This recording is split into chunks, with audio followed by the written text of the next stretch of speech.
Owls, falcons, eagles और hawks, इन शिकारियों के देखने और सुनने की सेंसेस का कोई मुकाबला ही नहीं है। ये बहुत ऊंचाई से ही अपने शिकार को ढूंढकर उस पर ऐसा निशाना लगाते हैं कि उसके बचने का सवाल ही नहीं उठता।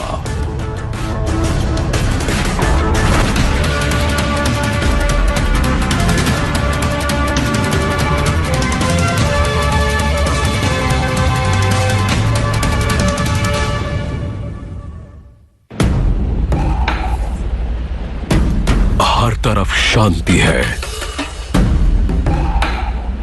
कहीं कोई हलचल नहीं, यानी रास्ता साफ है। ये खाना ढूंढने का एकदम परफेक्ट टाइम है ना? हाँ, पर ग्रेट हॉर्न आउल के लिए। ग्रेट हॉर्न्ड आउल पेड़ों पर चुपचाप बैठे रहते हैं। ये अपने चारों तरफ के माहौल में घुल मिल जाते हैं। ये पेड़ की बाग की तरह ही लगते हैं। पेड़ों पर बैठे रहते हैं और शिकार के निकलते ही सीधे उस पर डाइव करते हैं। ये बिना आवाज के उड़ते हैं। शिकार को इनके आने का पता ही नहीं चलता। आउल्स के पास एक ऐसा हुनर है जिससे वो अपने शिकार की लोकेशन का परफेक्ट अंदाजा लगा लेते हैं। इन्हें अपने इन खास हुनर से बहुत फायदा मिलता है। ऐसी कई आउल स्पीसीज हैं जिनकी हियरिंग एसिमेट्रिकल होती है, जिसमें एक कान दूसरे कान से ऊपर होता है और इससे इनकी डेप्थ परसेप्शन परफेक्ट हो जाती है। मतलब चूहा स्नो के नीचे हो या घास में हो या झाड़ियों में हो, ये उसकी आवाज सुन लेंगे। कई बार तो ये बिना देखे ही सिर्फ आवाज सुनकर चूहे को पकड़ लेते हैं। आउल्स की सुनने की ताकत इतनी कमाल की होती है कि शिकार पकड़ने में जरा भी गलती नहीं होती। इन्हें ये सुपर सेंस सिर्फ कानों से ही नहीं मिलती। इनकी बॉडी का हर पार्ट इनकी सुनने की ताकत को बढ़ाने का काम करता है। आउल्स का सिर सिर्फ दिखने में ही बड़ा है। चेहरे के फेदर्स आगे की तरफ जमा होकर उसे एक डिश एंटीना की शेप देते हैं, जिससे साउंड वेव्स को कानों पर फोकस होने में मदद मिलती है और ज्यादा से ज्यादा आवाज कानों तक पहुंचती है। ये बिल्कुल वैसा ही है जैसे दूर से किसी आवाज को सुनने के लिए हम अपने कानों के पीछे हाथ रखते हैं। उस वक्त आपका सर डिश एंटीना जैसा बन जाता है, लेकिन आउल के केस में उसकी डिश फेदर्स की वजह से बनती है, जिससे वो आवाज को सुनकर अपना खाना ढूंढ सके। इनकी बड़ी बड़ी आंखें डरावनी सी लगती हैं। सभी शिकारी बर्ड्स की तरह इनके आई बॉल्स भी नहीं घूमते, वो एक जगह फिक्स हैं। किसी भी जगह का फिक्स्ड विजुअल मिलने से शिकार की छोटी से छोटी हरकत भी पकड़ में आ जाती है। आउल्स के पास अपनी आंखें घुमाने की एबिलिटी तो नहीं है, लेकिन ये अपने सर को घुमा सकते हैं। आउल्स अपने सर को हर डायरेक्शन में ऑलमोस्ट 135 डिग्रीज तक मोड़ सकते हैं। हम इंसान सर को हर डायरेक्शन में सिर्फ लगभग 70 डिग्रीज मोड़ सकते हैं। इनके सर के साथ इनकी हियरिंग और आईसाइट भी साथ साथ घूमती है, जिससे ये चारों तरफ देख सकते हैं और सुन भी सकते हैं। इससे इन्हें शिकार करने में अच्छा एडवांटेज मिलता है। सिर को इस तरह से घुमाकर ये काफी बारीकी से अपने शिकार पर निशाना साध सकते हैं। ऑडियो और विजुअल एक साथ काम करता है। टारगेट सेट है, अब वार करना है। उड़ान भरते हुए भी आउल्स लगातार शिकार की लोकेशन का पता लगाते रहते हैं। आउल की ज्यादातर स्पीशीज बिना आवाज किए उड़ सकती हैं। जब वो अपने पंखों को फ्लैप करते हैं तो आवाज नहीं होती। पंखों के फेदर्स खास तरह से बने होते हैं। वो चेस्ट के फेदर्स के साथ लूजली फ्लैप करते हैं। ज्यादातर लोग सोचते हैं कि इस तरह ये शिकार तक चुपचाप से पहुंच सकते हैं, लेकिन ऐसा नहीं है। ये एक्चुअली शिकार की आवाज को सुनने के लिए इतनी चुपचाप उड़ते हैं। दिमाग का काम खत्म हुआ, अब बारी है ताकत की। साइज को देखते हुए ग्रेट हॉर्न्ड आउल के पैर दुनिया के सबसे ज्यादा मजबूत पैरों में से हैं। इनके नाखून के टिप्स पर प्रेशर 400 psi यानी पाउंड्स पर स्क्वायर इंच से ज्यादा मेजर किया गया है और नाखून के एजेस पर बहुत ही छोटे छोटे पॉइंटेड दांत से बने होते हैं, जिसे किसी भी चीज को टाइटली ग्रिप कर सकते हैं। इनके नाखूनों में पतला चैनल होता है जिसे ब्लड ग्रूव कहा जाता है। जब आउल चूहे को पकड़ता है तो चूहे के जख्म में से जो खून निकलता है वो इन ग्रूव्स में चला जाता है ताकि जख्म सूखे नहीं। इनका मुंह शिकारी बर्ड्स की बाकी स्पीशीज के मुकाबले काफी चौड़ा होता है और इसीलिए ये अपने बहुत से शिकारों को साबुत ही निकल जाते हैं। सांप की तरह इनकी जीभ के नीचे भी ट्रैकिया होता है, तो बहुत बड़े शिकार को निगलते वक्त ये एक्चुअली अपने जीभ के नीचे से सांस ले सकते हैं।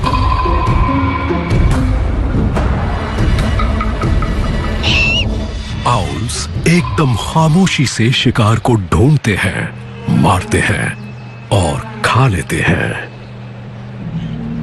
तो हवा इतनी तेजी से अंदर जाती है कि सांस लेना मुश्किल हो जाता है, लेकिन अगर आप मुंह को थोड़ा बंद करके कम हवा को अंदर लेते हैं तो सांस ले पाते हैं। पेरिग्रिन फैल्कन के नॉस्ट्रिल्स के साथ भी बिल्कुल यही चोंच का कोन थोड़ा सा ऊपर उठ जाता है, जिससे कम हवा अंदर जाती है और ये हाई स्पीड पर भी सांस ले पाते हैं।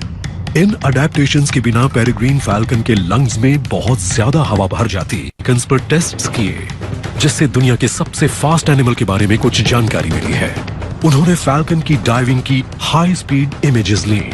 इन इमेजेस को यूज करके उन्होंने मॉडल लाइफ साइज फैल्कन्स बनाए। फिर बॉडी पर ड्रैग और लिफ्ट मेजर करने के लिए उन्हें विंड टनल्स में टेस्ट किया। उन्होंने देखा कि डाइविंग के दौरान फैल्कन के शरीर के ऊपरी हिस्से, शायद यही वजह है कि ये इतनी तेज स्पीड से बिना किसी नुकसान के आगे बढ़ता है।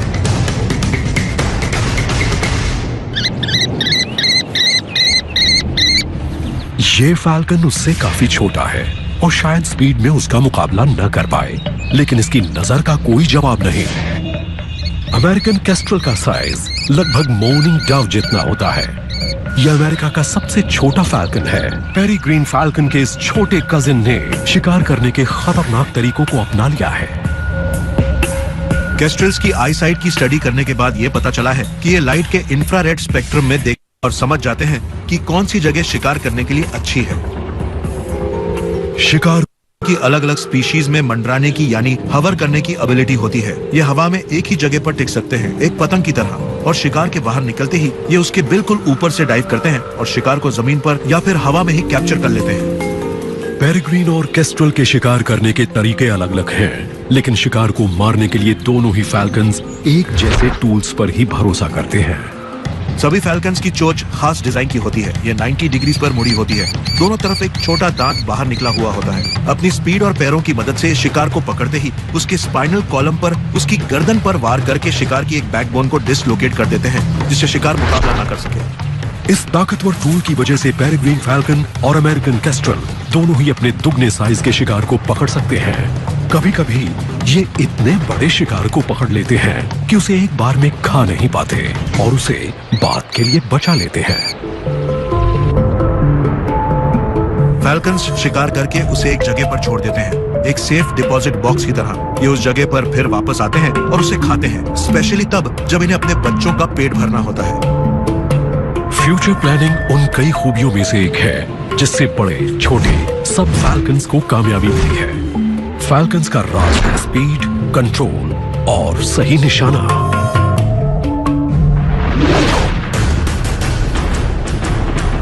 बॉल्ड ईगल एक जाना माना शिकारी पंछी है। तेज नजर और खतरनाक नाखूनों वाले पैर इसे एक बेमिसाल शिकारी बनाते हैं।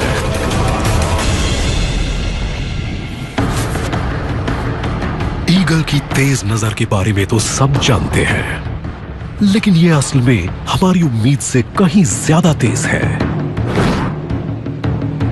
64 किलोमीटर पर आवर की स्पीड पर उड़ता हुआ एक ईगल अपने शिकार को 3.5 किलोमीटर दूर से देख सकता है। यह अपनी तेज बाइनोक्यूलर विजन से शिकार को ढूंढता है, डाइव करता है, रफ्तार को 160 किलोमीटर तक बढ़ाता है और शिकार को पकड़ लेता है। और इंसान की पकड़ से 10 गुना ज्यादा ताकतवर अपने चाकू जैसे तेज नाखूनों से उसे कुचल डालता है। इतिहास में ईगल के सभी रूप ताकत का सिंबल रहे हैं। नॉर्थ अमेरिका में बॉल्ड ईगल सच में हारने के बाद जीता है।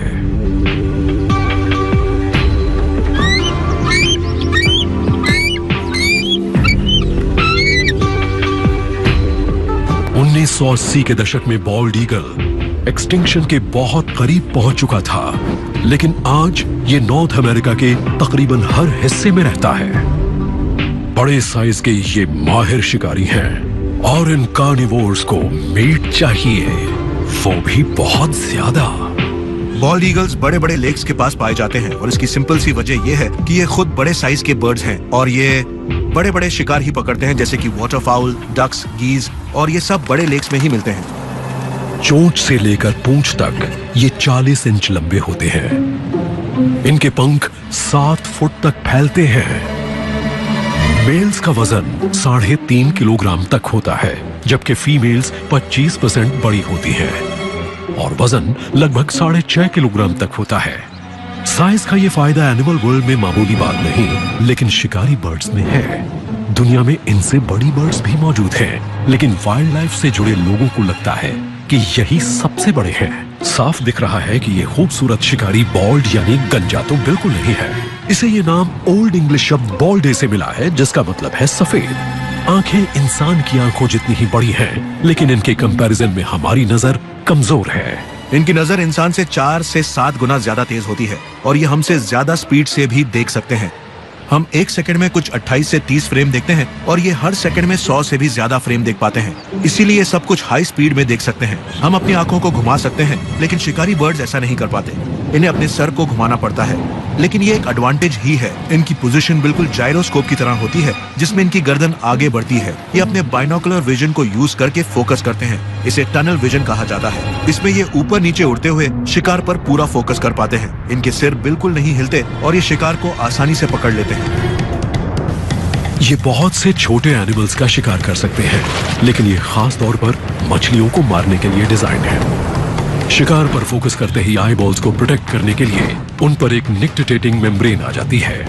आंखों को साफ और गीला रखने के लिए ये हर 3-4 सेकंड में पलक झपकाते हैं। मेम्ब्रेन के ट्रांसलूसेंट होने की वजह से शिकार पर से नजर कभी नहीं हटती और फिर नाखून अपना काम करते हैं। बॉल्ड ईगल्स के नाखून दूसरे शिकारी बर्ड्स या रप्चर स्पीशीज के जितने लंबे नहीं होते, क्योंकि ये मछली पकड़ते हैं। इन्हें अपने नाखूनों में बड़े हुक की जरूरत नहीं होती। इनके नाखून सिर्फ थोड़े से ही मुड़े हुए होते हैं, पूरी तरह नहीं। इनसे इन्हें मछली जैसी स्लिपरी चीजों को पकड़ने में आसानी रहती है। इनके पैर काफी रफ होते हैं, बिल्कुल सैंड पेपर की तरह। इससे इनकी पकड़ मजबूत होती है और ये मछली जैसी स्लिपरी चीजों को जकड़ लेते हैं। इनकी चोंच के टिप पर एक हुक होता है, जिसे ये बिल्कुल उसी तरह इस्तेमाल करते हैं जैसे हम फोक का इस्तेमाल करते हैं। इनके पैर शिकार को पकड़कर उसे चीर लेते हैं और जहां वो होल करते हैं वहां ये अपनी चोंच डाल देते हैं और फ्लैश के छोटे छोटे टुकड़े निकालते हैं, क्योंकि ये अपने शिकार को साबुत नहीं खा सकते, खासकर 2 किलो का रेनबो ट्राउट हो तो। ईगल्स को ताकत और बहादुरी के सिंबल्स की तरह यूज किया जाता रहा है। इसकी वजह शायद इनकी शिकारी की रेपुटेशन है या इनकी डरावनी शक्ल। जंगल में जिंदा रहने के लिए जो जरूरी है, ईगल्स वही करते हैं, यानी वो किसी दूसरे के किए हुए शिकार को खाकर भी खुश हैं। बॉल्ड ईगल्स को 50-50 शिकारी माना जाता है। उनकी आधी खुराक दूसरों का छोड़ा हुआ शिकार होता है और बाकी का जो वो खुद शिकार करते हैं। मतलब कि ये मौके का फायदा उठाते हैं। आसानी से जो भी खाना मिल गया ये उसे खाकर पेट भर लेंगे। अगर इन्हें शिकार को पकड़ना ना पड़े और किसी नदी के किनारे वो पड़ा मिल जाए तो ये मुफ्त का खाना बिल्कुल नहीं छोड़ेंगे। अगर शिकार करके और मरे हुए एनिमल्स को खाकर इनकी जरूरत पूरी नहीं होती, तो बॉल्ड ईगल्स के पास एक और ट्रिक है। खाने के लिए ये चोरी करने से भी बाज नहीं आते। बॉल्ड ईगल्स क्लेप्टोपैरासाइटिक होते हैं, यानी ये खाने के चोर हैं। अगर इन्हें मछली लिए हुए दूसरा ईगल दिख जाता है तो इन्हें उसे छीनने में कोई परेशानी नहीं होती। कई बार दूसरी बर्ड से खाना गिर जाता है तो बॉल्ड ईगल या तो हवा में ही उसे कैच कर लेता है या झील की सतह पर पकड़ लेता है।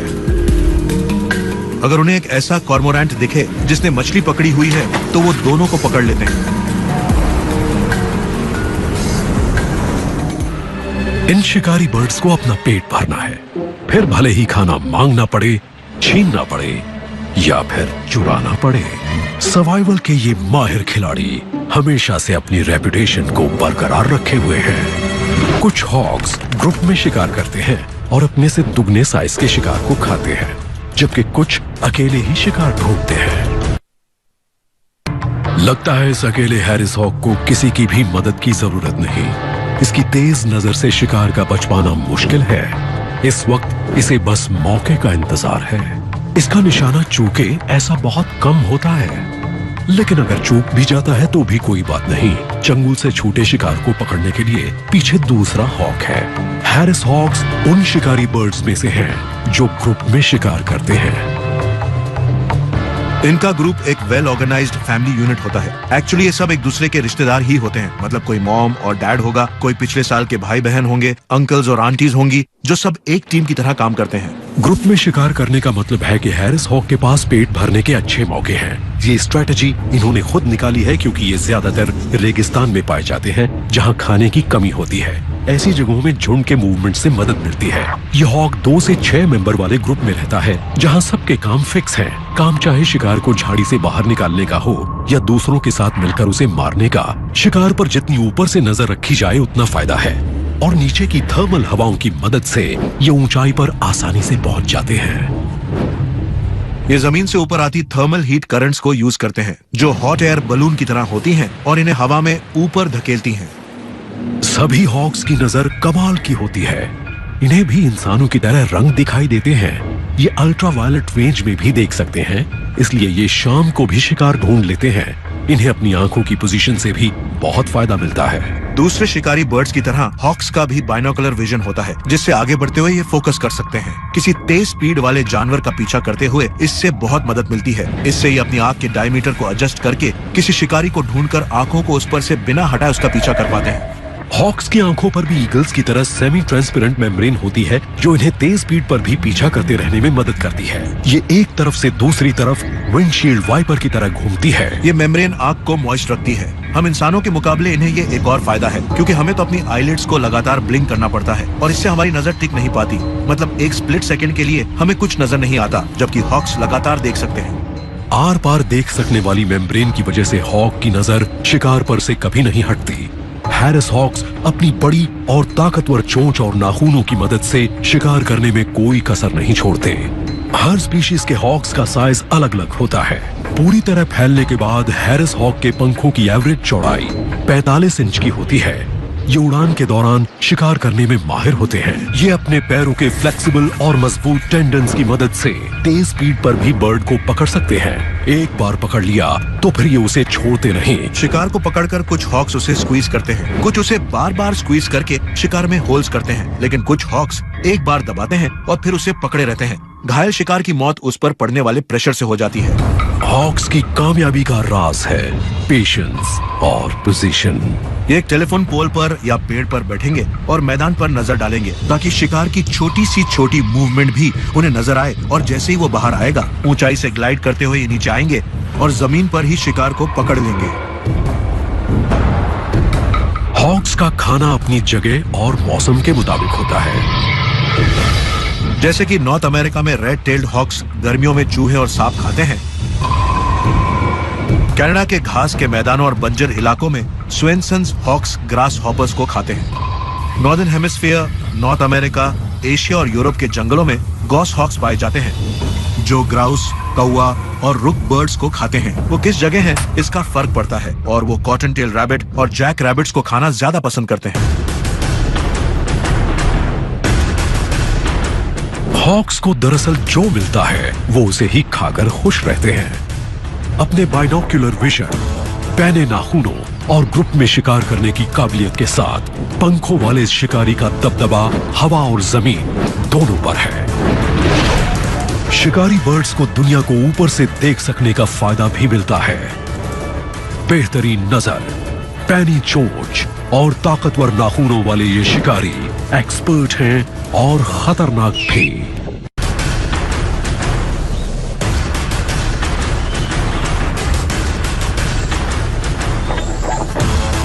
शिकार और शिकारी की इस खतरनाक दुनिया में नंबर 1 शिकारी होने में ही फायदा है।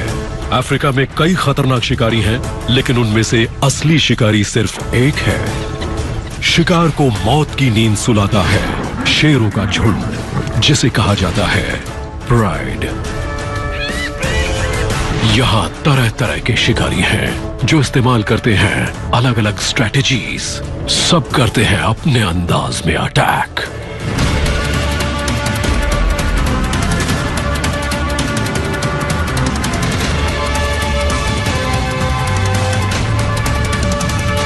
Attack and defend. शेर जंगल का राजा है, ताकतवर और खतरनाक भी। लेकिन ये बिग कैट फैमिली की सबसे बड़ी बिल्ली नहीं है और न ही ये सबसे तेज है, और देखा जाए तो ये सबसे ज्यादा ताकतवर भी नहीं है। तो किस खूबी ने इन्हें इतना शानदार बनाया? इसे किंग क्यों कहा जाता है? सीधा सा जवाब है प्राइड।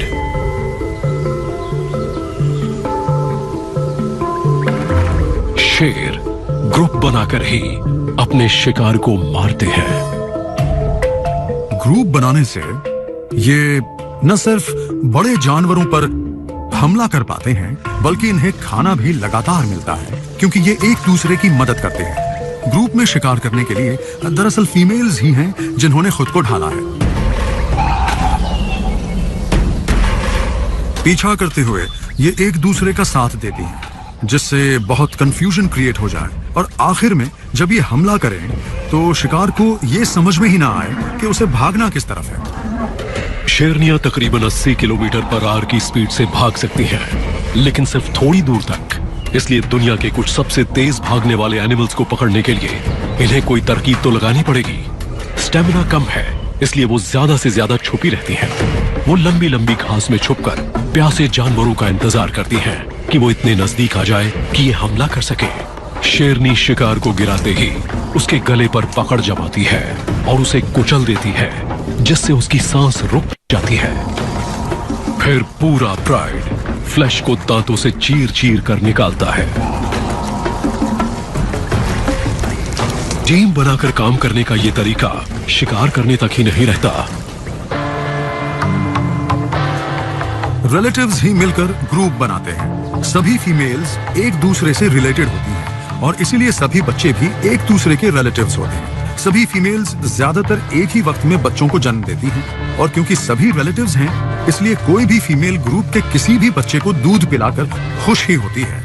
वो उसी के बच्चे हों ऐसा जरूरी नहीं है, लेकिन वो उसके ग्रैंडचिल्ड्रन, नेफ्यूज या नीसेस भी हो सकते हैं। जब दूसरी शेरनियां ग्रुप के लिए शिकार पकड़ने गई होती हैं, तो ग्रुप की एक शेरनी दूध पिलाने वाली नैनी की तरह बर्ताव करती है। मेल्स बहुत कम शिकार करते हैं, लेकिन वो दूसरों की तरह जिम्मेदारी निभाते हैं। वो हाइना या लकड़बग्घों से और किलोमीटर तक के इलाके में पहरा देकर दुश्मनों से उसे बचाते हैं। दांव पर बहुत कुछ है। हमला करने वाला ग्रुप इनके सभी बच्चों को मार देगा और अपने रैंक्स बढ़ाने के लिए शेरनियों पर हावी हो जाएगा। आगे बढ़ते ग्रुप को रोकने के लिए बहुत ज्यादा ताकत और तरकीब की जरूरत है। नई रिसर्च के मुताबिक शेर मुकाबला करने वाले ग्रुप के साइज का पता उनकी दहाड़ों को गिनकर लगा लेते हैं। इस जानकारी के साथ वो हमला करने या न करने का फैसला करते हैं। ये एक मिलिट्री ऑपरेशन की तरह है, जिसमें उनके प्राइड का जिंदा रहना दांव पर लगा है। जीने के लिए प्राइड के साथ इतनी वफादारी निभाने वाला ये बर्ताव अपने आप में यूनिक है और इसीलिए इन्हें राजा कहना एकदम सही है। शेरों को सारी शोहरत मिली और हाइनास के हिस्से कुछ भी नहीं। हाइनास बदसूरत, शोर मचाओ, स्कैवेंजर्स, दूसरों का शिकार चुराने वालों के नाम से बदनाम है। दरअसल सच्चाई कुछ और है। माना कि वो स्कैवेंजर्स हैं, लेकिन वो ग्रुप में शिकार करने वाले माहिर शिकारी भी हैं, जो विल्ड बीस्ट और ज़ीब्रा जैसे बड़े शिकार को मार गिराते हैं। ये सच है कि हाइनास कम उम्र के, बूढ़े और कमजोर एनिमल्स का शिकार करते हैं, यहां तक कि उन्हें जिंदा ही चीर देते हैं।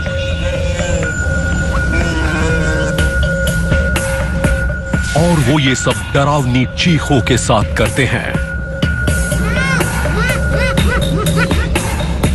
अब ये समझना मुश्किल नहीं है कि क्यों इंसान हाइनास से इतनी नफरत करते हैं। हालांकि बहुत से दूसरे शिकारी भी ऐसे ही आसान शिकार करते हैं, जिसमें शाही और बहादुर शेर भी शामिल हैं। लेकिन हाइनास और बहुत से दूसरे शिकारियों में बस थोड़ा सा ही फर्क है। मरे हुए शिकार को खाने की उनकी रेपुटेशन के बावजूद हाइनास अपने लिए 95% शिकार खुद करते हैं। उनकी शक्ल देखकर उनका अंदाजा मत लगाइए। हाइनाज इंटेलिजेंट होते हैं और बहादुर भी। ये लूटने वाले बड़े शिकारियों से अपने शिकार को बड़ी समझदारी से बचाते हैं। ये एक दूसरे की परवाह करते हैं और मुसीबत में पड़े ग्रुप के किसी मेंबर की पुकार को 10 किलोमीटर दूर से सुन सकते हैं। इन खूबियों को अपनाकर ये सेरेंगेटी के कामयाब शिकारी बन गए हैं। हाइनाज की गिनती शेरों से कहीं ज्यादा है। सेरेंगेटी में तकरीबन 2000 शेर होंगे, जबकि हाइनाज 7000 है। हाइनाज ग्रुप में एकजुट होकर शिकार करते हैं। वो झुंड की ताकत पर भरोसा करते हैं, न कि अलग अलग मेंबर की। यहाँ तक कि पीछा करने में भी बारी बारी से आगे रहते हैं। ग्रुप में होने से ये उतने बड़े शिकार पकड़ सकते हैं जितने अकेले नहीं पकड़ सकते।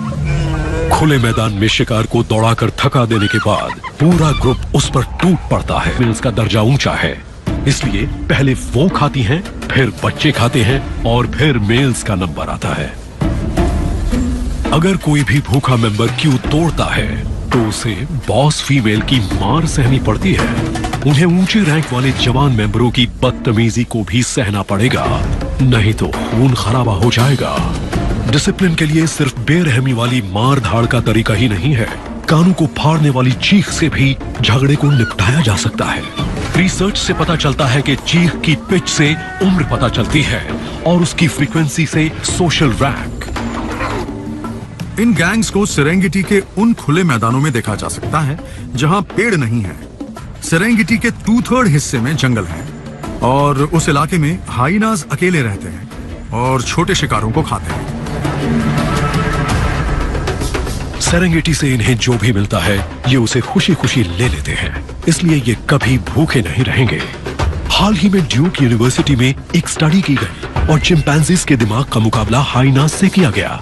ये तो साफ हो गया कि हाइनाज चिंपैंजी से स्मार्ट नहीं है, लेकिन ये देखकर हैरानी हुई कि उन्होंने एक दूसरे के कोऑपरेशन से सुलझने वाली प्रॉब्लम के टेस्ट्स को चिंपैंजी से बेहतर किया। जिस चुनौती को हाइनाज ने सिर्फ कुछ ही मिनटों में पूरा कर लिया, उसी के लिए चिंपैंजीज को बहुत ज्यादा ट्रेनिंग और कोऑपरेशन की जरूरत थी। जंगल में प्रॉब्लम को सुलझाने वाला ये टीम वर्क ही जिंदगी और मौत के बीच का फर्क साबित हो सकता है। लोगों के दिमाग में ये बसा हुआ है कि हाइनाज स्कैवेंजर्स हैं। दरअसल ये कुछ खास हालात में ही स्कैवेंजर्स होते हैं, जैसे कि जब ये बिल्कुल अकेले हों या अकेले ही शिकार कर रहे हों। दुनिया में इनकी गिनती बहुत है और इसीलिए ये बहुत कामयाब है। कभी कभी मरे हुए शिकार को खाने के लिए भी अक्ल की जरूरत होती है। अगर हाइनाज को दूर कहीं वल्चर्स मंडराते हुए दिख जाते हैं तो उन्हें मालूम पड़ जाता है कि खाना कहाँ मिलेगा। स्पॉटेड हाइनाज का वजन 80 किलो होता है, जो कि शेर के वजन से आधा है, लेकिन इनके काटने का फोर्स शेर जितना ही होता है, मतलब 900 किलोग्राम पर स्क्वायर सेंटीमीटर। तो हड्डियां साफ मिलने पर भी ये उन्हें कुचल देते हैं और अंदर के न्यूट्रिशियस मैरो के लिए उन्हें खा लेते हैं। एक बड़ी बिल्ली को इसकी परवाह नहीं है और यही वजह है कि इन सर्वाइवर्स को ज्यादा रिस्पेक्ट मिलनी चाहिए। ये दिखने में खूबसूरत नहीं है, लेकिन हाइनाज हमेशा कामयाबी हासिल कर ही लेते हैं।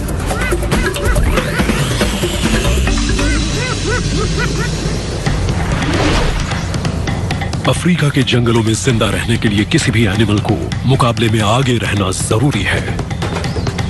कुछ तरकीबें निकालते हैं, कुछ फोर्स यूज करते हैं और चीता यूज करता है स्पीड। अपनी परफेक्ट बनावट की वजह से ये 30 सेकंड से भी कम वक्त में शिकार पकड़ लेते हैं। ताकतवर शेरों और हाइनाज के मुकाबले 80 सेंटीमीटर से भी कम ऊंचा और मुश्किल से 50 किलो का चीता, जिसकी खासियत है उसकी इनक्रेडिबल स्पीड। ये 100 किलोमीटर पर आवर तक की स्पीड पकड़ सकता है। ये स्पीड ग्रे हाउंड डॉग से डबल है और दुनिया के फास्टेस्ट इंसान से डबल से भी ज्यादा है। इतनी रफ्तार के लिए सिर्फ छोटा साइज ही काफी नहीं है। इसी वजन वाले दूसरे लैंड मैमल्स के कंपैरिजन में इनकी बॉडी का काफी बड़ा प्रोपोर्शन स्केलेटल मसल से बना हुआ है। ये वो मसल्स हैं जो मूवमेंट में मदद करती हैं। इनके मसल फाइबर्स काफी लंबे होते हैं और ये बहुत ज्यादा कॉन्ट्रैक्ट हो जाते हैं। चीता की स्पाइन इसके पिछले पैरों के एक्सटेंशन की तरह काम करती है। पैर आगे बढ़ते हैं तो स्पाइन मोड़ती है और फिर सीधी होकर पैरों को पीछे की तरफ धकेलती है। इससे तेज स्पीड पर बहुत फोर्स बनता है जो एनिमल को आगे बढ़ाता है। चीता ने तेज स्पीड पर पीछा करने के दौरान सांस लेने के असरदार तरीके को अपनाया है। तेज दौड़ते हुए बहुत ऑक्सीजन की जरूरत होती है। इसके लिए इन्होंने मस्कुलर और स्केलेटल अडेप्टेशन के साथ फिजियोलॉजिकल अडेप्टेशंस भी किए। इनके नेजल पैसेजेस बहुत बड़े हैं जिससे लंग्स में बहुत हवा जाती है। इनके लंग्स भी दूसरों के मुकाबले बड़े होते हैं और इनका हार्ट भी बड़ा होता है जो हाई स्पीड पर कॉन्ट्रैक्ट करता है। हालांकि स्पीड चीता की खासियत है, लेकिन एक शिकारी सिर्फ स्पीड पर ही जिंदा नहीं रह सकता। इसलिए इन्होंने अकेले या गैंग में शिकार करने के लिए अलग अलग तरकीबों को अपना लिया है। फीमेल चीता जिनके बच्चे नहीं हैं या बहुत कम उम्र के हैं, अकेले शिकार करने में खुश हैं। जब बच्चे शिकार करने लायक हो जाते हैं तो वो माँ के साथ ग्रुप में शामिल हो जाते हैं। बड़ी बिल्लियों की दुनिया में ये एक असरदार तरकीब है। एडल्ट मेल चीते भी ग्रुप में शिकार करते हैं, लेकिन अकेले हो या गैंग बनाए, इनके पतले होने की वजह से इनके शिकार का चुनाव भी दुबला पतला और छोटा हो जाता है। लेकिन इससे शिकार करना आसान नहीं हो जाता। ये छोटे लेकिन तेज रफ्तार वाले शिकार पर फोकस करते हैं, खासकर गजेल्स पर, जैसे कि टॉमसन्स गजेल, ग्रैंड्स गजेल। चीता की स्पीड और शिकार करने के हुनर का कोई मुकाबला नहीं, लेकिन फिर भी ये परफेक्ट नहीं है। इनमें स्टेमिना बहुत कम होता है। नेजल पैसेज के बड़े होने के बावजूद अगर ये पहले 300 मीटर में शिकार को नहीं पकड़ पाता तो इसकी सांस फूल जाती है और ये भूखा ही वापस जाता है। नॉर्मली 200 मीटर तक का पीछा करीब 10 सेकंड्स में पूरा हो जाता है। कहने का मतलब है कि ये बहुत दूर तक नहीं दौड़ते क्योंकि जो स्पीड ये पकड़ते हैं उससे इनके रेस्पिरेटरी सिस्टम पर बहुत जोर पड़ता है। शिकार पकड़ने के लिए चीता को उसके ज्यादा से ज्यादा नजदीक पहुंचना होता है। दूरी 15 मीटर या उससे भी कम हो तो अच्छा है। बिना दिखाई दिए उतना नजदीक पहुंचने की तैयारी झाड़ियों, पेड़ों और लंबी लंबी घास के पीछे से शुरू हो जाती है। नजदीक पहुंचते ही चेज शुरू हो जाती है।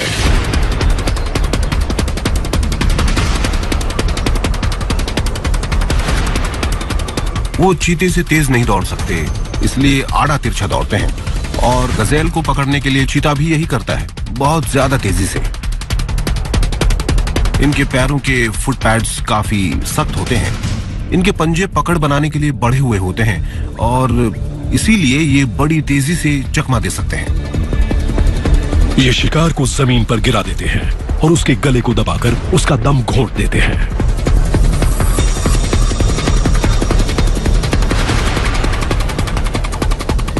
इधर गजेल की सांस कम होने लगती है और बड़े बड़े नॉस्ट्रिल से आने वाली हवा के साथ चीता की सांस नॉर्मल होने लगती है। लेकिन कामयाबी मिल जाने पर भी हाइनास की तरह चीता को भी बहुत सावधानी बरतनी होती है। शेर को शिकार की स्मेल आ सकती है और वो उसे चुराने की फिराक में हो सकता है। इन झमेलों से बचने के लिए चीता खाता भी बहुत तेजी से है। वो शिकार को ज्यादा से ज्यादा निगलने की कोशिश करते हैं क्योंकि उन्हें मालूम है कि उनका शिकार छिन सकता है और अपने से बच्चों का भी पेट भरना है।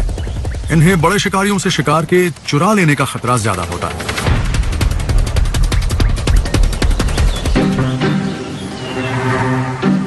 सभी शिकारियों को चैलेंजेस का सामना करना पड़ता है, लेकिन पेट तो भरना ही है। चीता की स्पीड कमाल की होती है और ये इसके लिए ही मशहूर है। फिर भी तकरीबन 70% शिकार इसकी पकड़ से निकल जाते हैं, लेकिन यही जिंदगी की सच्चाई है। यह अफ्रीकन हंटिंग डॉग्स भी कहा जाता है। अब चाहे इन्हें किसी भी नाम से बुलाएं, लेकिन ये डॉग्स इंसान के दोस्त नहीं हैं। गैंग में शिकार करने वाले इन खतरनाक शिकारियों की नजर बड़े शिकार पर रहती है।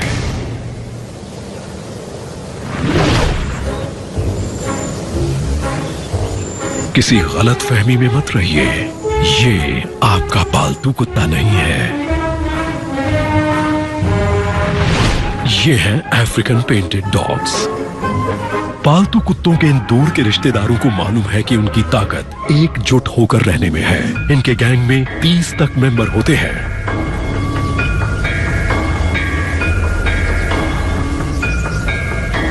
शिकार को पकड़ने के लिए अफ्रीकन वाइल्ड डॉग्स बड़े साइज का गैंग होने के बावजूद एक ताकतवर टीम की तरह काम करते हैं।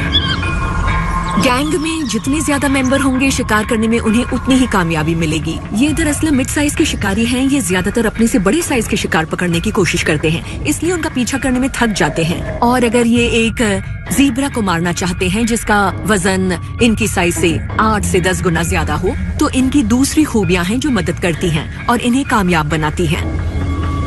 इन खूबियों की वजह से ये दुनिया के खतरनाक शिकारियों में से एक है। अफ्रीकन वाइल्ड डॉग्स के शिकार करने का सक्सेस रेट है 90%, जबकि शेर की कामयाबी 40% से भी कम है। इसके अलावा ये अपने शिकार को बड़े शिकारियों से फुर्ती से बचाने में भी बड़े माहिर हैं। एक बार शिकार को देखकर उसे मारने का मन बना लेने के बाद ये उसे सराउंड कर लेते हैं। ये टर्न बाय टर्न आगे आते हैं। एक ने पीछा शुरू किया, वो थकने लगा तो उसकी जगह लेने दूसरा आ गया।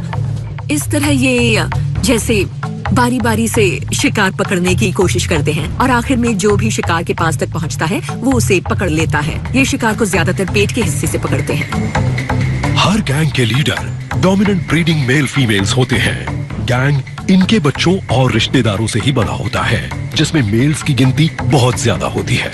गैंग में आपसी रिश्ता बहुत मजबूत होता है और ये उन कुछ स्पीशीज में से एक है जो किसी गैंग के मेंबर के मर जाने पर दुखी होकर रोते हैं।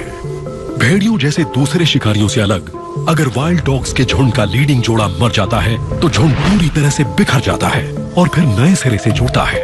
ग्रुप में रहने का इनका नेचर सिर्फ शिकार करने की काबिलियत तक ही नहीं है। दरअसल वाइल्ड डॉग्स के ग्रुप टकराव पसंद नहीं करते। इन बदनाम एनिमल्स पर की गई रिसर्च से इनके बारे में कुछ हैरान कर देने वाली सच्चाई सामने आई है। ग्रुप के अंदर डोमिनेंट और सबऑर्डिनेट फीमेल्स के बीच का रिश्ता बड़ी समझदारी वाला होता है।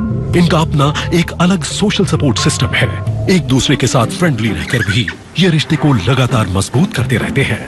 ये हर रोज सुबह कूदकर, आवाज से, पूंछ हिलाकर एक दूसरे का मुंह चाटकर प्यार जताते हैं। पेंटेड डॉग्स अपनी काबिलियत के मुताबिक अपना फुल टाइम रोल चुन लेते हैं। लंबे समय तक किए गए ऑब्जर्वेशन से मालूम चला है कि कहीं तो मेल्स ने शिकार करने के काम को छोड़कर नैनी के रोल को अपना लिया। झुंड जब शिकार पर जाता है तो वो बच्चों की देखरेख करते हैं। कई दूसरे मेल्स ने हेड नर्स की पूरी जिम्मेदारी को संभाल लिया। वो बीमार साथियों के लिए खाना लाते हैं और बीमारी की हालत में उनकी मदद करते हैं। ये दरअसल यूटोपियन टीम कॉन्सेप्ट है। वाइल्ड डॉग्स के ग्रुप से इस तरह के बर्ताव की उम्मीद बिल्कुल नहीं थी। ग्रुप के सभी मेंबर कमजोर साथियों की देखरेख करते हैं। ग्रुप का हर मेंबर बच्चों का पेट भरने में मदद करता है। बच्चों के प्ले टाइम में वो उन्हें प्रोटेक्ट करते हैं। बच्चों पर सभी का पूरा ध्यान रहता है और वो इंश्योर करते हैं कि उनकी जरूरतें पूरी हों। हर वाइल्ड डॉग का पेंटेड पैटर्न अलग होता है। साइंटिस्ट का कहना है कि शिकार के दौरान इन्हें रंग से मदद मिलती होगी, लेकिन इसकी कोई पक्की जानकारी नहीं है। साइंटिस्ट इतना जानते हैं कि ये डॉग्स आवाज के जरिए कम्युनिकेट करने में माहिर हैं और इनका कंपैरिजन हम डॉल्फिन से कर सकते हैं। ये पालतू डॉग की तरह न सिर्फ भौंकते और गुर्राते हैं, बल्कि दूर तक गए साथियों की खबर रखने के लिए ऊंची आवाज में लंबी चीखें भी निकालते हैं। दूसरी बहुत सी स्पीशीज की तरह ये भी अलग अलग सिचुएशंस में अलग अलग तरह से चीखते हैं। हम उन पुकारों का मतलब बता सकते हैं। अगर हम किसी भी अगर शिकार करके और मरे हुए एनिमल्स को खाकर इनकी जरूरत पूरी नहीं होती, तो बॉल्ड ईगल्स के पास एक और ट्रिक है। खाने के लिए ये चोरी करने से भी बाज नहीं आते। बॉल्ड ईगल्स क्लेप्टोपैरासाइटिक होते हैं, यानी ये खाने के चोर हैं। अगर इन्हें मछली लिए हुए दूसरा ईगल दिख जाता है तो इन्हें उसे छीनने में कोई परेशानी नहीं होती।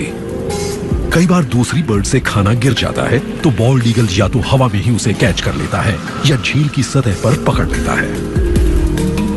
अगर उन्हें एक ऐसा कॉर्मोरेंट दिखे जिसने मछली पकड़ी हुई है तो वो दोनों को पकड़ लेते हैं। इन शिकारी बर्ड्स को अपना पेट भरना है, फिर भले ही खाना मांगना पड़े, छीनना पड़े या फिर चुराना पड़े। सर्वाइवल के ये माहिर खिलाड़ी हमेशा से अपनी रेपुटेशन को बरकरार रखे हुए हैं। कुछ हॉग्स ग्रुप में शिकार करते हैं और अपने से दुगने साइज के शिकार को खाते हैं, जबकि कुछ अकेले ही शिकार ढूंढते हैं। लगता है इस अकेले हैरिस हॉग को किसी की भी मदद की जरूरत नहीं। इसकी तेज नजर से शिकार का बच पाना मुश्किल है। इस वक्त इसे बस मौके का इंतजार है। इसका निशाना चूके ऐसा बहुत कम होता है, लेकिन अगर चूक भी जाता है तो भी कोई बात नहीं। चंगुल से छूटे शिकार को पकड़ने के लिए पीछे दूसरा हॉक है। हैरिस हॉक्स उन शिकारी बर्ड्स में से हैं जो ग्रुप में शिकार करते हैं। इनका ग्रुप एक वेल ऑर्गेनाइज्ड फैमिली यूनिट होता है। एक्चुअली ये सब एक दूसरे के रिश्तेदार ही होते हैं। मतलब कोई मॉम और डैड होगा, कोई पिछले साल के भाई बहन होंगे, अंकल्स और आंटीज होंगी, जो सब एक टीम की तरह काम करते हैं। ग्रुप में शिकार करने का मतलब है कि हैरिस हॉक के पास पेट भरने के अच्छे मौके हैं। ये स्ट्रेटजी इन्होंने खुद निकाली है क्योंकि ये ज्यादातर रेगिस्तान में पाए जाते हैं जहाँ खाने की कमी होती है। ऐसी जगहों में झुंड के मूवमेंट से मदद मिलती है। ये हॉक 2 से 6 मेंबर वाले ग्रुप में रहता है जहाँ सबके काम फिक्स हैं। काम चाहे शिकार को झाड़ी से बाहर निकालने का हो या दूसरों के साथ मिलकर उसे मारने का। शिकार पर जितनी ऊपर से नजर रखी जाए उतना फायदा है और नीचे की थर्मल हवाओं की मदद से ये ऊंचाई पर आसानी से पहुंच जाते हैं। ये जमीन से ऊपर आती थर्मल हीट करंट्स को यूज करते हैं जो हॉट एयर बलून की तरह होती हैं और इन्हें हवा में ऊपर धकेलती हैं। सभी हॉक्स की नजर कमाल की होती है। इन्हें भी इंसानों की तरह रंग दिखाई देते हैं। ये अल्ट्रावायलेट रेंज में भी देख सकते हैं, इसलिए ये शाम को भी शिकार ढूंढ लेते हैं। इन्हें अपनी आंखों की पोजीशन से भी बहुत फायदा मिलता है। दूसरे शिकारी बर्ड्स की तरह हॉक्स का भी बाइनोकुलर विजन फोकस करते हैं। इसे टनल विजन कहा जाता है। इसमें ये ऊपर नीचे उड़ते हुए शिकार पर पूरा फोकस कर पाते हैं। इनके सिर बिल्कुल नहीं हिलते और ये शिकार को आसानी से पकड़ लेते हैं। ये बहुत से छोटे एनिमल्स का शिकार कर सकते हैं, लेकिन ये खास तौर पर मछलियों को मारने के लिए डिजाइन है। शिकार पर फोकस करते ही आई बॉल्स को प्रोटेक्ट करने के लिए उन पर एक निक्टिटेटिंग मेम्ब्रेन आ जाती है। आंखों को साफ और गीला रखने के लिए ये हर 3-4 सेकंड में पलक झपकाते हैं। मेम्ब्रेन के ट्रांसलूसेंट होने की वजह से शिकार पर से नजर कभी नहीं हटती और फिर नाखून अपना काम करते हैं। बॉल्ड ईगल्स के नाखून दूसरे शिकारी बर्ड्स या रप्चर स्पीशीज के जितने लंबे नहीं होते क्योंकि ये मछली पकड़ते हैं। इन्हें अपने नाखूनों में बड़े हुक की जरूरत नहीं होती। इनके नाखून सिर्फ थोड़े से ही मुड़े हुए होते हैं, पूरी तरह नहीं। इनसे इन्हें मछली जैसी स्लिपरी चीजों को पकड़ने में आसानी रहती है। इनके पैर काफी रफ होते हैं, बिल्कुल सैंड पेपर की तरह। इससे इनकी पकड़ मजबूत होती है और ये मछली जैसी स्लिपरी चीजों को जकड़ लेते हैं। इनकी चोंच के टिप पर एक हुक होता है जिसे ये बिल्कुल उसी तरह इस्तेमाल करते हैं जैसे हम फोक का इस्तेमाल करते हैं। इनके पैर शिकार को पकड़कर उसे चीर लेते हैं और जहां वो होल करते हैं वहां ये अपनी चोंच डाल देते हैं और फ्लैश के छोटे छोटे टुकड़े निकालते हैं क्योंकि ये अपने शिकार को साबुत नहीं खा सकते, खासकर 2 किलो का रेनबो ट्राउट हो तो। ईगल्स को ताकत और बहादुरी के सिंबल्स की तरह यूज किया जाता रहा है। इसकी वजह शायद इनकी शिकारी की रेपुटेशन है या इनकी डरावनी शक्ल। जंगल में जिंदा रहने के लिए जो जरूरी है ईगल्स वही करते हैं, यानी वो किसी दूसरे के किए हुए शिकार को खाकर भी खुश हैं। बॉल्ड ईगल्स को 50-50 शिकारी माना जाता है। उनकी आधी खुराक दूसरों का छोड़ा हुआ शिकार होता है और बाकी का जो वो खुद शिकार करते हैं। मतलब कि ये मौके का फायदा उठाते हैं। आसानी से जो भी खाना मिल गया ये उससे खाकर पेट भर लेंगे। अगर इन्हें शिकार को पकड़ना ना पड़े और किसी नदी के किनारे वो पड़ा मिल जाए तो ये मुफ्त का खाना बिल्कुल नहीं छोड़ेंगे। अगर शिकार करके और मरे हुए एनिमल्स को खाकर इनकी जरूरत पूरी नहीं होती तो बॉल्ड ईगल्स के पास एक और ट्रिक है। खाने के लिए ये चोरी करने से भी बाज नहीं आते। बॉल्ड ईगल्स क्लेप्टोपैरासाइटिक होते हैं, यानी ये खाने के चोर हैं। अगर इन्हें मछली लिए हुए दूसरा ईगल दिख जाता है तो इन्हें उसे छीनने में कोई परेशानी नहीं होती। कई बार दूसरी बर्ड से खाना गिर जाता है तो बॉल्ड ईगल या तो हवा में ही उसे कैच कर लेता है या झील की सतह पर पकड़ लेता है। अगर उन्हें एक ऐसा कॉर्मोरेंट दिखे जिसने मछली पकड़ी हुई है तो वो दोनों को पकड़ लेते हैं। आधार मिलता है क्योंकि ये एक दूसरे की मदद करते हैं। ग्रुप में शिकार करने के लिए दरअसल फीमेल्स ही हैं जिन्होंने खुद को ढाला है। पीछा करते हुए ये एक दूसरे का साथ देती हैं, जिससे बहुत कंफ्यूजन क्रिएट हो जाए और आखिर में जब ये हमला करें तो शिकार को ये समझ में ही ना आए कि उसे भागना किस तरफ है। शेरनियां तकरीबन 80 किलोमीटर पर आवर की स्पीड से भाग सकती हैं, लेकिन सिर्फ थोड़ी दूर तक। इसलिए दुनिया के कुछ सबसे तेज भागने वाले एनिमल्स को पकड़ने के लिए इन्हें कोई तरकीब तो लगानी पड़ेगी। स्टेमिना कम है, इसलिए वो ज्यादा से ज्यादा छुपी रहती हैं। वो लंबी लंबी घास में छुपकर प्यासे जानवरों का इंतजार करती हैं कि वो इतने नजदीक आ जाए कि ये हमला कर सके। शेरनी शिकार को गिराते ही उसके गले पर पकड़ जमाती है और उसे कुचल देती है। जिससे उसकी सांस रुक जाती है। फिर पूरा प्राइड फ्लैश को दांतों से चीर चीर कर निकालता है। टीम बनाकर काम करने का यह तरीका शिकार करने तक ही नहीं रहता। रिलेटिव्स ही मिलकर ग्रुप बनाते हैं। सभी फीमेल्स एक दूसरे से रिलेटेड होती हैं और इसीलिए सभी बच्चे भी एक दूसरे के रिलेटिव्स होते हैं। सभी फीमेल्स ज्यादातर एक ही वक्त में बच्चों को जन्म देती हैं और क्योंकि सभी रिलेटिव्स हैं, इसलिए कोई भी फीमेल ग्रुप के किसी भी बच्चे को दूध पिलाकर खुश ही होती है। वो उसी के बच्चे हों ऐसा जरूरी नहीं है, लेकिन वो उसके ग्रैंडचिल्ड्रन, नेफ्यूज या नीसेस भी हो सकते हैं। जब दूसरी शेरनियां ग्रुप के लिए शिकार पकड़ने गई होती हैं, तो ग्रुप की एक शेरनी दूध पिलाने वाली नैनी की तरह बर्ताव करती है। मेल्स बहुत कम शिकार करते हैं, लेकिन वो दूसरों की तरह जिम्मेदारी निभाते हैं। वो हाइना या लकड़बग्घों से और किलोमीटर तक के इलाके में पहरा देकर दुश्मनों से उसे बचाते हैं। दांव पर बहुत कुछ है। हमला करने वाला ग्रुप इनके सभी बच्चों को मार देगा और अपने रैंक्स बढ़ाने के लिए शेरनियों पर हावी हो जाएगा। आगे बढ़ते ग्रुप को रोकने के लिए बहुत ज्यादा ताकत और तरकीब की जरूरत है। नई रिसर्च के मुताबिक शेर मुकाबला करने वाले ग्रुप के साइज का पता उनकी दहाड़ों को गिनकर लगा लेते हैं। इस जानकारी के साथ वो हमला करने या न करने का फैसला करते हैं। ये एक मिलिट्री ऑपरेशन की तरह है, जिसमें उनके प्राइड का जिंदा रहना दांव पर लगा है।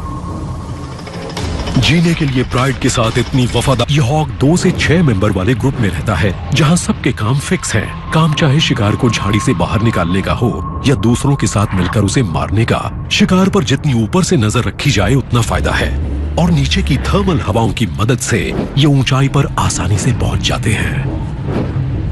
ये जमीन से ऊपर आती थर्मल हीट करंट्स को यूज करते हैं, जो हॉट एयर बलून की तरह होती हैं और इन्हें हवा में ऊपर धकेलती हैं। सभी हॉक्स की नजर कमाल की होती है। इन्हें भी इंसानों की तरह रंग दिखाई देते हैं। ये अल्ट्रावायलेट रेंज में भी देख सकते हैं, इसलिए ये शाम को भी शिकार ढूंढ लेते हैं। इन्हें अपनी आंखों की पोजीशन से भी बहुत फायदा मिलता है। दूसरे शिकारी बर्ड्स की तरह हॉक्स का भी बाइनोकुलर विजन होता है, जिससे आगे बढ़ते हुए ये फोकस कर सकते हैं। किसी तेज स्पीड वाले जानवर का पीछा करते हुए इससे बहुत मदद मिलती है। इससे ये अपनी आंख के डायमीटर को एडजस्ट करके किसी शिकारी को ढूंढकर आंखों को उस पर से बिना हटाए उसका पीछा कर पाते हैं।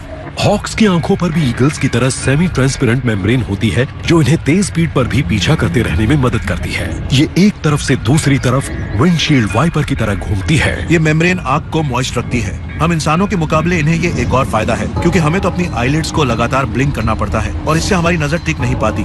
मतलब एक स्प्लिट सेकंड के लिए हमें कुछ नजर नहीं आता, जबकि हॉक्स लगातार देख सकते हैं। आर पार देख सकने वाली मेम्ब्रेन की वजह से हॉक की नजर शिकार पर से कभी नहीं हटती।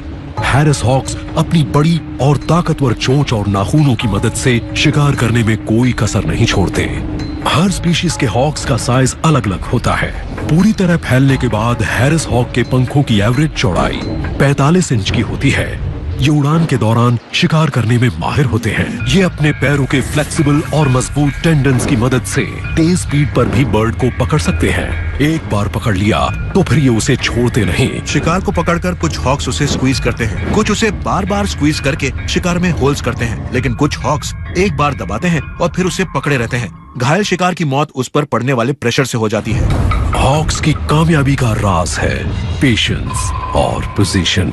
ये एक टेलीफोन पोल पर या पेड़ पर बैठेंगे और मैदान पर नजर डालेंगे, ताकि शिकार की छोटी सी छोटी मूवमेंट भी उन्हें नजर आए, और जैसे ही वो बाहर आएगा ऊंचाई से ग्लाइड करते हुए ये नीचे आएंगे और जमीन पर ही शिकार को पकड़ लेंगे। हॉक्स का खाना अपनी जगह और मौसम के मुताबिक होता है।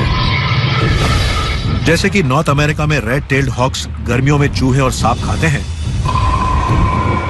कनाडा के घास के मैदानों और बंजर इलाकों में स्वेनसन्स हॉक्स ग्रास हॉपर्स को खाते हैं। नॉर्दर्न हेमिस्फीयर नॉर्थ तो हवा इतनी तेजी से अंदर जाती है कि सांस लेना मुश्किल हो जाता है, लेकिन अगर आप मुंह को थोड़ा बंद करके कम हवा को अंदर लेते हैं तो सांस ले पाते हैं। पेरिग्रिन फैल्कन के नॉस्ट्रिल्स के साथ भी बिल्कुल यही चोंच का कोन थोड़ा सा ऊपर उठ जाता है, जिससे कम हवा अंदर जाती है और ये हाई स्पीड पर भी सांस ले पाते हैं। इन अडेप्टेशंस के बिना पेरिग्रीन फैल्कन के लंग्स में बहुत ज्यादा हवा भर जाती। पर टेस्ट किए जिससे दुनिया के सबसे फास्ट एनिमल के बारे में कुछ जानकारी मिली है। उन्होंने फैल्कन की डाइविंग की हाई स्पीड इमेजेस ली। इन इमेजेस को यूज करके उन्होंने मॉडल लाइफ साइज फैल्कन्स बनाए। फिर बॉडी पर ड्रैग और लिफ्ट मेजर करने के लिए उन्हें विंड टनल्स में टेस्ट किया। उन्होंने देखा कि डाइविंग के दौरान फैल्कन के शरीर के ऊपरी हिस्से, शायद यही वजह है कि ये इतनी तेज स्पीड से बिना किसी नुकसान के आगे बढ़ता है।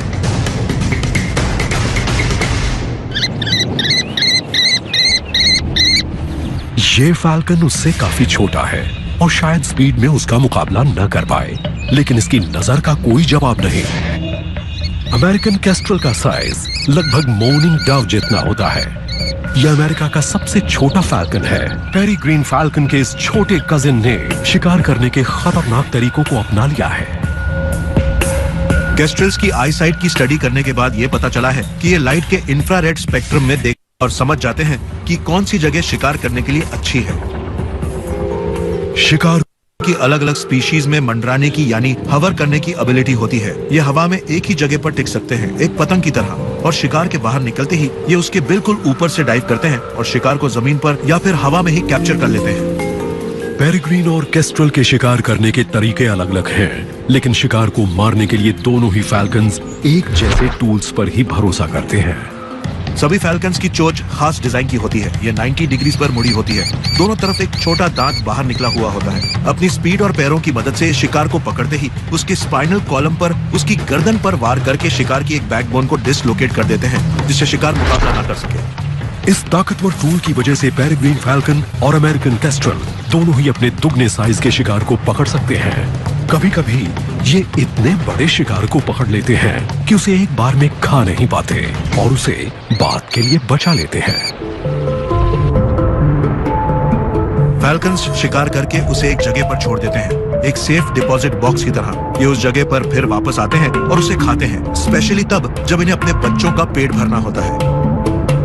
फ्यूचर प्लानिंग उन कई खूबियों में से एक है जिससे बड़े छोटे सब फैल्कन्स को कामयाबी मिलती है। पेरिग्रीन फैल्कन के इस छोटे कजिन ने शिकार करने के खतरनाक तरीकों को अपना लिया है। केस्ट्रल्स की आई साइट की स्टडी करने के बाद यह पता चला है कि ये लाइट के इंफ्रारेड स्पेक्ट्रम में देख और समझ जाते हैं कि कौन सी जगह शिकार करने के लिए अच्छी है। शिकार की अलग अलग स्पीशीज में मंडराने की यानी हवर करने की एबिलिटी होती है। ये हवा में एक ही जगह पर टिक सकते हैं, एक पतंग की तरह, और शिकार के बाहर निकलते ही ये उसके बिल्कुल ऊपर से डाइव करते हैं और शिकार को जमीन पर या फिर हवा में ही कैप्चर कर लेते हैं। पेरिग्रीन और केस्ट्रल के शिकार करने के तरीके अलग अलग हैं, लेकिन शिकार को मारने के लिए दोनों ही फैल्कन्स एक जैसे टूल्स पर ही भरोसा करते हैं।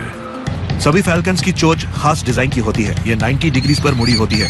दोनों तरफ एक छोटा दांत बाहर निकला हुआ होता है। अपनी स्पीड और पैरों की मदद से शिकार को पकड़ते ही उसके स्पाइनल कॉलम पर उसकी गर्दन पर वार करके शिकार की एक बैकबोन को डिसलोकेट कर देते हैं, जिससे शिकार मुकाबला न कर सके। इस ताकतवर टूल की वजह से पेरिग्रीन फैल्कन और अमेरिकन केस्ट्रल दोनों ही अपने दुगने साइज के शिकार को पकड़ सकते हैं। कभी कभी ये इतने बड़े शिकार को पकड़ लेते हैं कि उसे एक बार में खा नहीं पाते और उसे बाद के लिए बचा लेते हैं। फैल्कन्स शिकार करके उसे एक जगह पर छोड़ देते हैं, एक सेफ डिपॉजिट बॉक्स की तरह। ये उस जगह पर फिर वापस आते हैं और उसे खाते हैं, स्पेशली तब जब इन्हें अपने बच्चों का पेट भरना होता है। फ्यूचर प्लानिंग उन कई खूबियों में से एक है जिससे बड़े छोटे सब फैल्कन्स को कामयाबी मिली है। फैल्कन्स का राज है स्पीड, कंट्रोल और सही निशाना।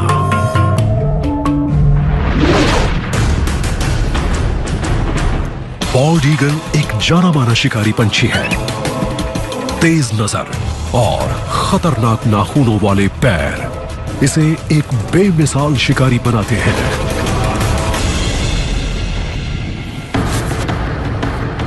ईगल की तेज नजर के बारे में तो सब जानते हैं, लेकिन ये असल में हमारी उम्मीद से कहीं ज्यादा तेज है। 64 किलोमीटर पर आवर की स्पीड पर उड़ता हुआ एक ईगल अपने शिकार को 3.5 किलोमीटर दूर से देख सकता है। यह अपनी तेज बाइनोक्युलर विजन से शिकार को ढूंढता है, डाइव करता है, रफ्तार को 160 किलोमीटर तक बढ़ाता है और शिकार को पकड़ लेता है। और इंसान की पकड़ से 10 गुना ज्यादा ताकतवर अपने चाकू जैसे तेज नाखून दिखाई देते हैं। ये अल्ट्रावायलेट रेंज में भी देख सकते हैं, इसलिए ये शाम को भी शिकार ढूंढ लेते हैं। इन्हें अपनी आंखों की पोजीशन से भी बहुत फायदा मिलता है। दूसरे शिकारी बर्ड्स की तरह हॉक्स का भी बाइनोकुलर विजन होता है, जिससे आगे बढ़ते हुए ये फोकस कर सकते हैं। किसी तेज स्पीड वाले जानवर का पीछा करते हुए इससे बहुत मदद मिलती है। इससे ये अपनी आंख के डायमीटर को एडजस्ट करके किसी शिकारी को ढूंढकर आंखों को उस पर से बिना हटाए उसका पीछा कर पाते हैं। हॉक्स की आंखों पर भी ईगल्स की तरह सेमी ट्रांसपेरेंट मेम्ब्रेन होती है, जो इन्हें तेज स्पीड पर भी पीछा करते रहने में मदद करती है। ये एक तरफ से दूसरी तरफ विंडशील्ड वाइपर की तरह घूमती है। ये मेम्ब्रेन आंख को मॉइस्ट रखती है। हम इंसानों के मुकाबले इन्हें ये एक और फायदा है, क्योंकि हमें तो अपनी आईलिड्स को लगातार ब्लिंक करना पड़ता है और इससे हमारी नजर टिक नहीं पाती। मतलब एक स्प्लिट सेकंड के लिए हमें कुछ नजर नहीं आता, जबकि हॉक्स लगातार देख सकते हैं। आर पार देख सकने वाली मेम्ब्रेन की वजह से हॉक की नजर शिकार पर से कभी नहीं हटती। हैरिस हॉक्स अपनी बड़ी और ताकतवर चोंच और नाखूनों की मदद से शिकार करने में कोई कसर नहीं छोड़ते। हर स्पीशीज के हॉक्स का साइज अलग अलग होता है। पूरी तरह फैलने के बाद हैरिस हॉक के पंखों की एवरेज चौड़ाई 45 इंच की होती है। ये उड़ान के दौरान शिकार करने में माहिर होते हैं। ये अपने पैरों के फ्लेक्सिबल और मजबूत टेंडन्स की मदद से तेज स्पीड पर भी बर्ड को पकड़ सकते हैं। एक बार पकड़ लिया तो फिर ये उसे छोड़ते नहीं। शिकार को पकड़कर कुछ हॉक्स उसे स्क्वीज करते हैं, कुछ उसे बार बार स्क्वीज करके शिकार में होल्स करते हैं, लेकिन कुछ हॉक्स एक बार दबाते हैं और फिर उसे पकड़े रहते हैं। घायल शिकार की मौत उस पर पड़ने वाले प्रेशर से हो जाती है। हॉक्स की कामयाबी का राज है पेशेंस और पोजीशन। ये एक टेलीफोन पोल पर या पेड़ पर बैठेंगे और मैदान पर नजर डालेंगे, ताकि शिकार की छोटी सी छोटी मूवमेंट भी उन्हें नजर आए, और जैसे ही वो बाहर आएगा ऊंचाई से ग्लाइड करते हुए नीचे आएंगे और जमीन पर ही शिकार को पकड़ लेंगे। हॉक्स का खाना अपनी जगह और मौसम के मुताबिक होता है। जैसे कि नॉर्थ अमेरिका में रेड टेल्ड हॉक्स गर्मियों में चूहे और सांप खाते हैं। कनाडा के घास के मैदानों और बंजर इलाकों में स्वेनसन्स हॉक्स ग्रास हॉपर्स को खाते हैं। Northern hemisphere, north America, Asia और यूरोप के जंगलों में गॉस हॉक्स पाए जाते हैं, जो ग्राउस, कौवा और रुक बर्ड्स को खाते हैं। वो किस जगह हैं, इसका फर्क पड़ता है, और वो कॉटन टेल रैबिट और जैक रैबिट्स को खाना ज्यादा पसंद करते हैं। हॉक्स को दरअसल जो मिलता है वो उसे ही खाकर खुश रहते हैं। अपने बाइनोक्यूलर विजन, पैने नाखूनों और ग्रुप में शिकार करने की काबिलियत के साथ पंखों वाले इस शिकारी का दबदबा हवा और जमीन का मुकाबला न कर पाए, लेकिन इसकी नजर का कोई जवाब नहीं। अमेरिकन केस्ट्रल का साइज लगभग मॉर्निंग डव जितना होता है। यह अमेरिका का सबसे छोटा फैल्कन है। पेरीग्रीन फैल्कन के इस छोटे कजिन ने शिकार करने के खतरनाक तरीकों को अपना लिया है। केस्ट्रल्स की आईसाइट की स्टडी करने के बाद यह पता चला है कि ये लाइट के इंफ्रारेड स्पेक्ट्रम में देख और समझ जाते हैं कि कौन सी जगह शिकार करने के लिए अच्छी है। शिकार की अलग अलग स्पीशीज में मंडराने की यानी हवर करने की एबिलिटी होती है। ये हवा में एक ही जगह पर टिक सकते हैं, एक पतंग की तरह, और शिकार के बाहर निकलते ही ये उसके बिल्कुल ऊपर से डाइव करते हैं और शिकार को जमीन पर या फिर हवा में ही कैप्चर कर लेते हैं। पेरिग्रीन और केस्ट्रल के शिकार करने के तरीके अलग अलग हैं, लेकिन शिकार को मारने के लिए दोनों ही फैल्कन्स एक जैसे टूल्स पर ही भरोसा करते हैं। सभी फैल्कन्स की चोंच खास डिजाइन की होती है। ये 90 डिग्रीज पर मुड़ी होती है।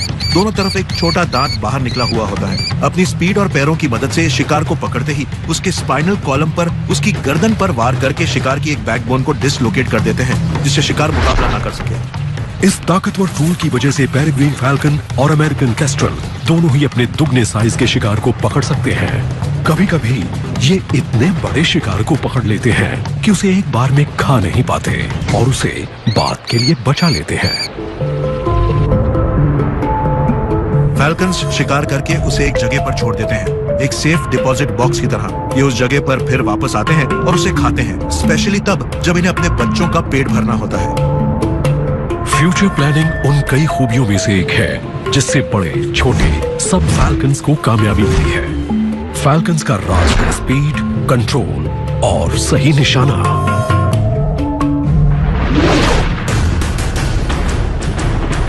बॉल्ड ईगल एक जाना माना शिकारी पंछी है। तेज नजर और खतरनाक नाखूनों वाले पैर इसे एक बेमिसाल शिकारी बनाते हैं।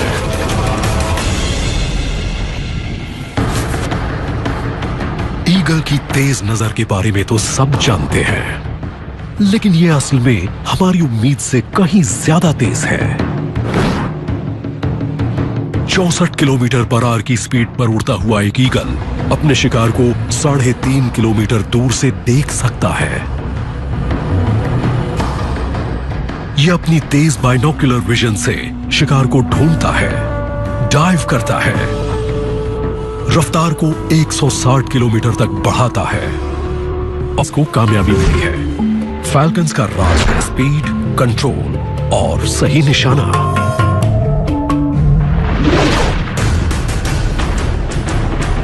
बॉल्ड ईगल एक जाना माना शिकारी पंछी है। तेज नजर और खतरनाक नाखूनों वाले पैर इसे एक बेमिसाल शिकारी बनाते हैं।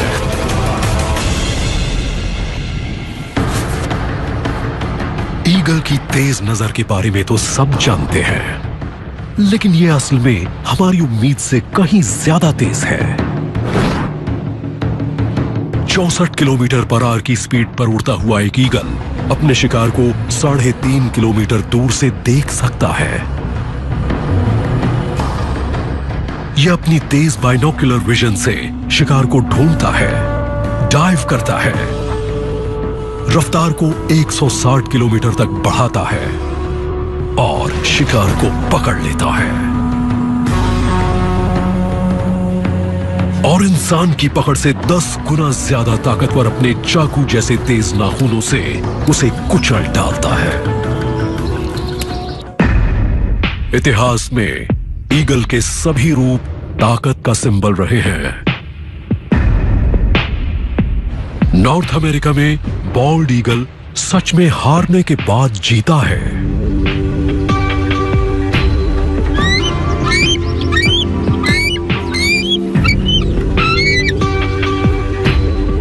उन्नीस 1980 के दशक में बॉल्ड ईगल एक्सटिंक्शन के बहुत करीब पहुंच चुका था, लेकिन आज ये नॉर्थ अमेरिका के तकरीबन हर हिस्से में रहता है। बड़े साइज के ये माहिर शिकारी हैं और इन कार्निवोर्स को मीट चाहिए, वो भी बहुत ज्यादा। बॉल्ड ईगल्स बड़े बड़े लेक्स के पास पाए जाते हैं और इसकी सिंपल सी वजह यह है कि ये खुद बड़े साइज के बर्ड्स हैं और ये बड़े बड़े शिकार ही पकड़ते हैं, जैसे कि वाटरफाउल, डक्स, गीज, और ये सब बड़े लेक्स में ही मिलते हैं। चोंच से लेकर पूंछ तक ये 40 इंच लंबे होते हैं। इनके पंख 7 फुट तक फैलते हैं। मेल्स का वजन 3.5 किलोग्राम तक होता है, जबकि फीमेल्स 25% बड़ी होती है और वजन लगभग 6.5 किलोग्राम तक होता है। साइज का ये फायदा एनिमल वर्ल्ड में मामूली बात नहीं, लेकिन शिकारी बर्ड्स में है। दुनिया में इनसे बड़ी बर्ड्स भी मौजूद हैं, लेकिन वाइल्ड लाइफ से जुड़े लोगों को लगता है कि यही सबसे बड़े हैं। साफ दिख रहा है कि ये खूब की तरह काम करते हैं। गैंग में जितने ज्यादा मेंबर होंगे, शिकार करने में उन्हें उतनी ही कामयाबी मिलेगी। ये दरअसल मिड साइज के शिकारी हैं। ये ज्यादातर अपने से बड़े साइज के शिकार पकड़ने की कोशिश करते हैं, इसलिए उनका पीछा करने में थक जाते हैं। और अगर ये एक ज़ीब्रा को मारना चाहते हैं जिसका वजन इनकी साइज से 8 से 10 गुना ज्यादा हो, तो इनकी दूसरी खूबियां हैं जो मदद करती हैं और इन्हें कामयाब बनाती हैं। इन खूबियों की वजह से ये दुनिया के खतरनाक शिकारियों में से एक है। अफ्रीकन वाइल्ड डॉग्स के शिकार करने का सक्सेस रेट है 90%, जबकि शेर की कामयाबी 40% से भी कम है। इसके अलावा ये अपने शिकार को बड़े शिकारियों से फुर्ती से बचाने में भी बड़े माहिर हैं। एक बार शिकार को देखकर उसे मारने का मन बना लेने के बाद ये उसे सराउंड कर लेते हैं। ये टर्न बाय टर्न आगे आते हैं। एक ने पीछा शुरू किया, वो थकने लगा तो उसकी जगह लेने दूसरा आ गया। इस तरह ये जैसे बारी बारी से शिकार पकड़ने की कोशिश करते हैं और आखिर में जो भी शिकार के पास तक पहुंचता है वो उसे पकड़ लेता है। ये शिकार को ज्यादातर पेट के हिस्से से पकड़ते हैं। हर गैंग के leader dominant breeding mail females होते हैं। गैंग इनके बच्चों और रिश्तेदारों से ही बना होता है, जिसमें मेल्स की गिनती बहुत ज्यादा होती है। गैंग में आपसी रिश्ता बहुत मजबूत होता है और ये उन कुछ स्पीशीज में से एक है जो किसी गैंग के मेंबर के मर जाने पर दुखी होकर रोते हैं। भेड़ियों जैसे दूसरे शिकारियों से अलग, अगर वाइल्ड डॉग्स के झुंड का लीडिंग जोड़ा मर जाता है तो झुंड पूरी तरह से बिखर जाता है और फिर नए सिरे से जुड़ता है। ग्रुप में रहने का इनका नेचर सिर्फ शिकार करने की काबिलियत तक ही नहीं है। दरअसल वाइल्ड डॉग्स के ग्रुप टकराव पसंद नहीं करते। इन बदनाम एनिमल्स पर की गई रिसर्च से इनके बारे में कुछ हैरान कर देने वाली सच्चाई सामने आई है। ग्रुप के अंदर डोमिनेंट और सबऑर्डिनेट फीमेल्स के बीच का रिश्ता बड़ी समझदारी वाला होता है। इनका अपना एक अलग सोशल सपोर्ट सिस्टम है। एक दूसरे के साथ फ्रेंडली रहकर भी ये रिश्ते को लगातार मजबूत करते रहते हैं। ये हर रोज सुबह कूदकर, आवाज से, पूंछ हिलाकर एक दूसरे का मुंह चाट कर प्यार जताते हैं। पेंटेड डॉग्स अपनी काबिलियत के मुताबिक अपना फुल टाइम रोल चुन लेते हैं। लंबे समय तक किए गए ऑब्जर्वेशन से मालूम चला है कि कहीं तो मेल्स ने शिकार करने के काम को छोड़कर नैनी के रोल को अपना लिया। झुंड जब शिकार पर जाता है तो वो बच्चों की देखरेख करते हैं। कई दूसरे मेल्स ने हेड नर्स की पूरी जिम्मेदारी को संभाल लिया। वो बीमार साथियों के लिए खाना लाते हैं और बीमारी की हालत में उनकी मदद करते हैं। ये दरअसल यूटोपियन टीम कॉन्सेप्ट है। वाइल्ड डॉग्स के ग्रुप से इस तरह के बर्ताव की उम्मीद बिल्कुल नहीं थी। ग्रुप के सभी मेंबर कमजोर साथियों की देखरेख करते हैं। ग्रुप का हर मेंबर बच्चों